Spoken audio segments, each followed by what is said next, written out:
CAT is a really useful model to use when you're working with young people, adolescents and young adults, for a number of reasons. The first is that young people are often feeling uncomfortable about coming to therapy or to treatment. Often they've been coerced, or it's not their idea. And CAT is a very engaging model. So that's the first thing it makes it quite a useful model. I think another thing that is really important is that young people are often at a stage in their life developmentally when they're just starting to think about who they are and explore their identity and to think about agency and their role and their power in their lives. And CAT is a really useful model for helping them think about those things. It's also a model that allows you to invite people to start to reflect and to think about their behaviour and their relationships and the way they respond to people and respond to situations, and whether that's helpful or unhelpful, in a non-blaming way. So it's a particularly useful model, I think, for working with young people, because often they've experienced a lot of powerlessness in their relationships with others, particularly with adults. Most young people have had many, many years of being told what to do and feeling like they don't have much say.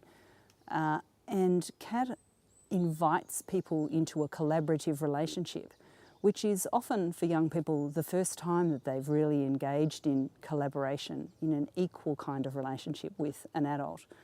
And that can be awkward at the start to begin with, but CAT allows you to explore what that's like with somebody, and for a young person to start to think about themselves as being somebody who might take charge of things.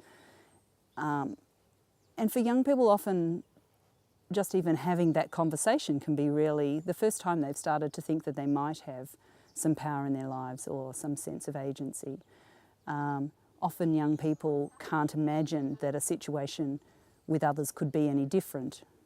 And so the therapist's role might really be about inspiring the young person to think about what it might be like if it was different, and how they might start to relate to others in a different way, that then can help other people around them to relate to them differently.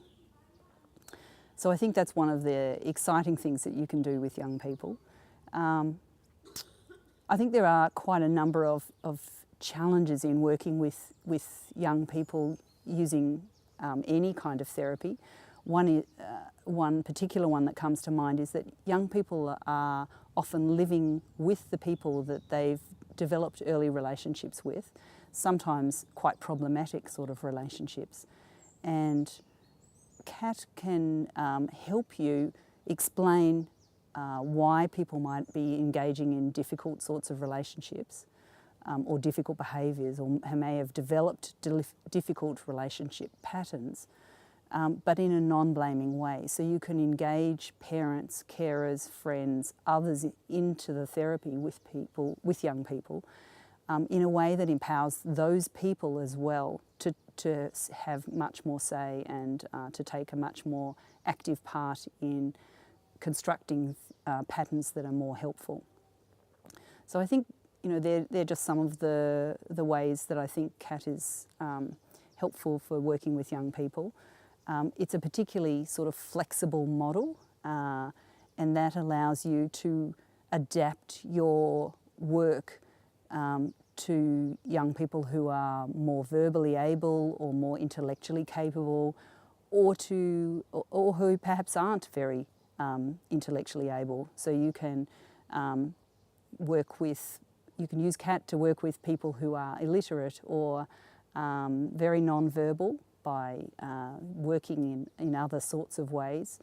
And you can also work with people who are particularly intelligent and creative. You can use the techniques that you have from other sorts of therapies, and you can integrate those techniques into your CAT, as long as you're staying within the overall frame that CAT has, and using the CAT model, exactly how you work with people to achieve the goals can really be very flexible and very tailored to meet that particular client's needs. And I think that's very helpful with young people.